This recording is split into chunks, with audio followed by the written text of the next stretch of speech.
आला अदलिया से मुतालिक कानून साजी हुकूमती कोशिशें फैसला कुन मरहले में दाखिल। वजीर आज़म का आईनी तरमीम पर नून लीग की पार्लिमानी पार्टी को एतमाद में लेने का फैसला। पार्लिमानी पार्टी का इजलास आज शाम 7 बजे तलब। इजलास के बाद अरकान पार्लियामेंट के एजाज में इशाया भी दिया जाएगा। इत्तेहादी जमातों के अरकान को भी दावत। आईनी तरमीम का मुजाविजा पैकेज कल इतवार को पेश किए जाने का इम्कान। हुकूमत का अरकान को मुकम्मल हाजिरी यकीनी बनाने का हुक्म। हुकूमती इत्तेहाद के तमाम अरकान पार्लियामेंट को पीर तक इस्लामाबाद में रहने की हिदायत। कौमी असम्बली और सेनेट के अहम तरीन इजलास कुछ देर बाद होंगे। कौमी असम्बली इजलास का 6 निकाती एजेंडा जारी। सप्लीमेंट्री एजेंडे के तहत तरमीमी बिल लाए जाने का इम्कान। IPPs को नाकाबिले बर्दाश्त चार्जिस के दागियों का तवज्जो दिलाओ नोटिस एजेंडे का हिस्सा। आईनी तरमीम बिल पेश करने के लिए इजलास कल छुट्टी के रोज भी जारी रहने का इम्कान। सेनेट इजलास का 5 निकाती एजेंडा जारी। सेनेट इजलास में कोई कानून साजी एजेंडे का हिस्सा नहीं। पार्लिमानी से राय के मुताबिक नंबर गेम पूरा होने पर सप्लीमेंट्री एजेंडे के तौर पर आईनी तरमीम बिल ऐवान में पेश किया जा सकता है। सेनेटर इसहाक डार वक्फा सवालात मौखर करने की तहरीक पेश करेंगे। हुकूमत का चीफ जस्टिस की मुद्दत मुलाजमत में तौसी का मिशन। वजीर दाखिला मोहसिन नकवी नंबर गेम पूरे करने के लिए एक बार फिर मुतहर्रिक। रात गए हुकूमती वफ्द की मौलाना फजल रहमान से मुलाकात। वफ्द ने मौलाना फजल रहमान को चीफ जस्टिस की मुद्दत मुलाजमत में तौसी से मुतालिक आईनी तरमीम पर राजी करने की कोशिश की। मौलाना फजल रहमान ने एक बार फिर फर्द वाहिद के लिए कानून साजी को मुस्तरद कर दिया। मौलाना फजल रहमान ने हुकूमती वफ्द को अदालती इस्लाहात का पैकेज लाने की तजवीज दे दी। हुकूमती वफ्द गौर के बाद आज मौलाना फजल रहमान को जवाब देगा। नंबर गेम मुकम्मल होने और मौलाना फजल रहमान की तजवीज को तस्लीम किए जाने की सूरत में आईनी पैकेज लाया जाएगा।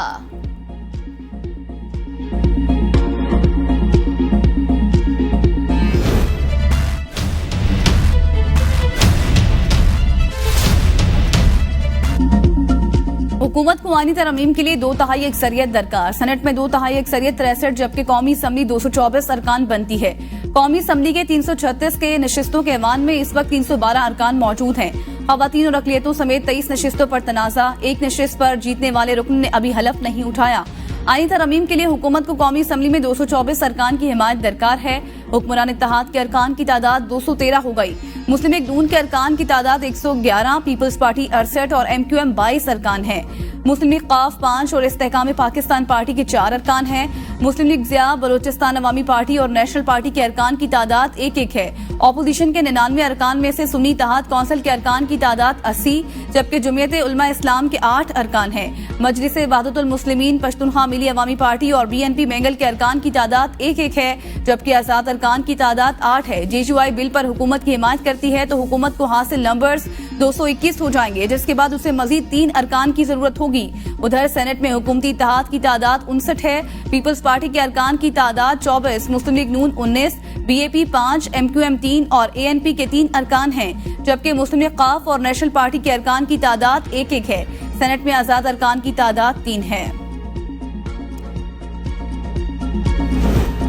हुकूमत ने आईनी तरमीम पेश करने के लिए कमर कस ली। सुप्रीम कोर्ट और हाई कोर्ट के जजों की रिटायरमेंट उम्र बढ़ाने की तजवीज। सुप्रीम कोर्ट में सीनियर तरीन जज के बजाय सीनियर जजेस के पोल से चीफ जस्टिस बनाने की तजवीज है। चीफ जस्टिस की तकरूरी के लिए जुडिशल कमीशन और पार्लिमानी कमेटी के मुश्तरका इजलास की तजवीज है। मुजवजा आईनी तरमीम मंजूर होने के बाद सुप्रीम कोर्ट के जजेस की मुद्दत मुलाजमत 65 से 68 साल जबकि हाई कोर्ट के जजेस की मुद्दत मुलाजमत 62 से 65 साल हो जाएगी। मुमकिना आईनी तरमीम के बाद काजी फाइज ईसा 26 अक्टूबर 2027 तक चीफ जस्टिस रहेंगे।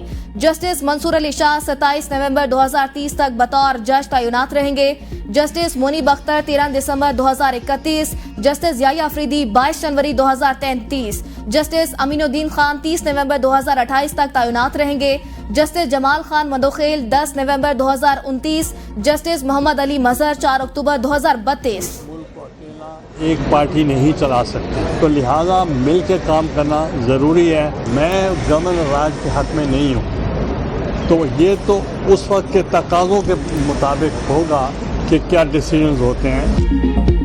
कानून बनाना पार्लियामेंट का काम है, किसी को फिक्र करने की जरूरत नहीं। नंबर्स पूरे होंगे तो तरमीम का बिल मंजूर होगा। चेयरमैन सनत यूसुफ रजा गिलानी की कराची में सहाफियों से गुफ्तगू। कहा सियासी कुव्वतों को मिलकर मुल्क के लिए सोचना चाहिए, कोई एक जमात मुल्क नहीं चला सकती। वज़ीर आला खैबर पख्तूनख्वा अली अमीन के अफगानिस्तान से मुज़ाकरात से मुतालिक बयान को गैर संजीदा करार दे दिया। कहा खारजा अमूर के मामलात वफाकी हुकूमत का सब्जेक्ट है, गवर्नर राज के हक में नहीं, ये वक्त के तकाजों के मुताबिक होगा कि क्या फैसला होता है। ये चेयरमैन सेनेट का नहीं, हुकूमत का काम है कि वो इसका फैसला करे। मौजूदा मुल्की सूरत हाल में अगर अवाम मुतमईन है तो हम भी उनके साथ हैं।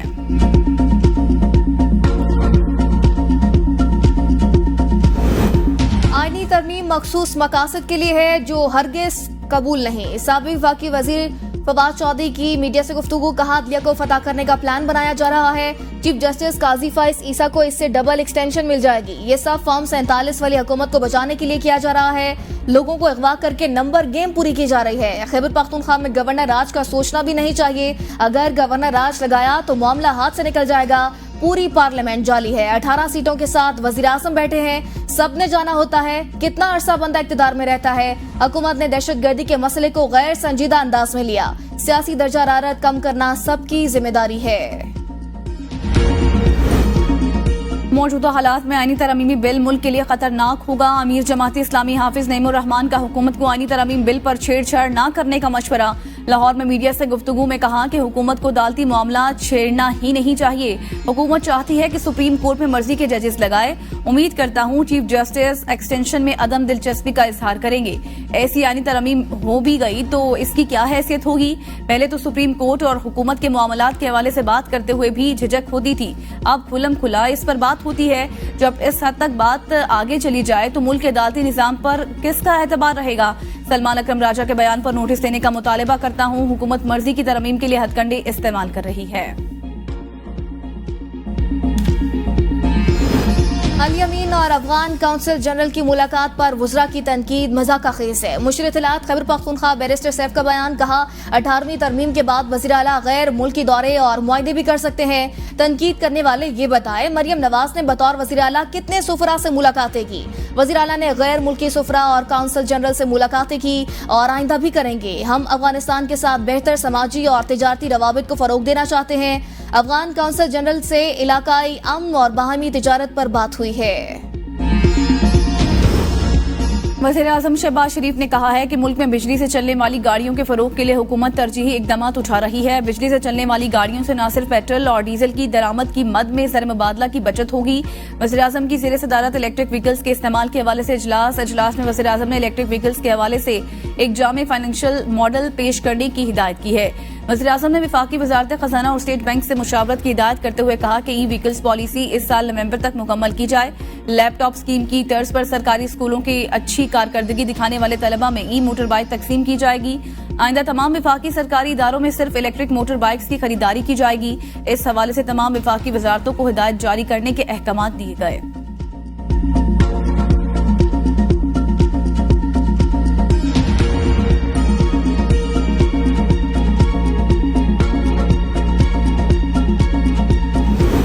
वज़ीर आला पंजाब मरियम नवाज की ज़ेर सदारत इजलास, पिंक सॉल्ट से रेवेन्यू हासिल करने के लिए तजावीज़ का जायजा।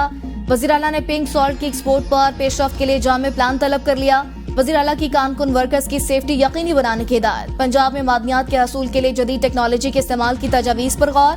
खाम पिंक सॉल्ट की बरामद पर पाबंदी के लिए इकदाम का हुक्म। वज़ीर आला ने कहा गिरा कदर मुल्क की ज़खायर कोड़ियों के भाव नहीं बिकने देंगे। पाकिस्तान के लिए पिंक सॉल्ट खजाने के मुतरादिफ है।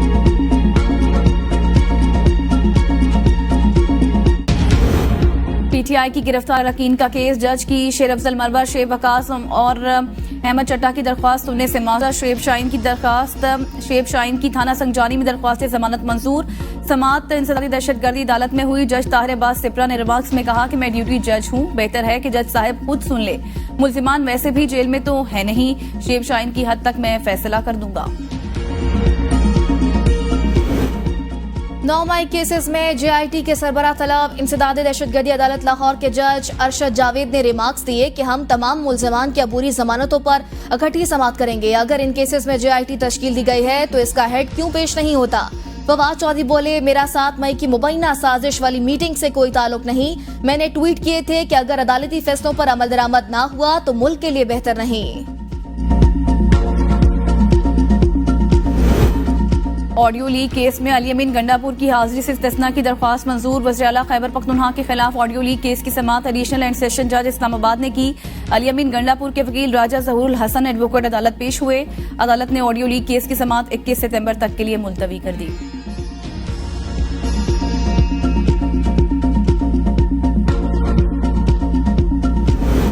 हमारा भाई बेगुनाह जेल में है, इसका जुर्म सिर्फ यही है कि वो अपना मैंडेट वापस मांग रहा है। अलीमा खान की मीडिया से गुफ्तगू कहा, यहाँ इंसाफ का सिस्टम यह है कि हमें हर हाजिरी पर पेश होना पड़ता है। बानी पीटीआई ने बातचीत करने के लिए कमेटी बनाई थी मगर हमें धोखा दिया गया। अभी पीटीआई के एमएनएस को उठाया जा रहा है ताकि जस्टिस काजी फाइज ईसा की मुद्दत में तौसी हो सके।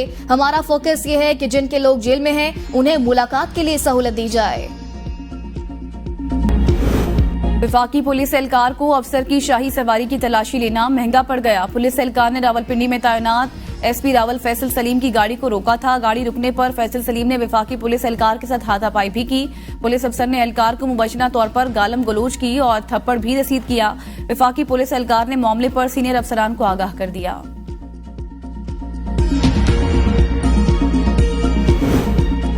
मुल्क के बेशतर इलाकों में मूसलाधार बारिश, शारसदा में तेज बारिश और आंधी। छत गिरने से एक खानदान के 5 अफराद जांबाग अफराद में घर का सरबरा, उसकी बीवी और 3 बच्चे शामिल। मर्दान कोहाट, मालाकांड, जिला महमद और किदनवा में भी मूसलाधार बारिश। रावलपिंडी, इस्लामाबाद और आजाद कश्मीर समेत मुल्क के मुख्तलिफ शहरों में मूसलाधार बारिश। शहर कायद कराची का मतला बरालूद, आसमान पर बादलों के डेरे। मुख्तलिफ इलाकों में सुबह सवेरे बूंदाबानी, मौसम दिलफरेब। महकमे मौसमियात की मुल्क के मुख्तलिफ शहरों में गरज चमक के साथ मजीद बारिशों की पेशगोई।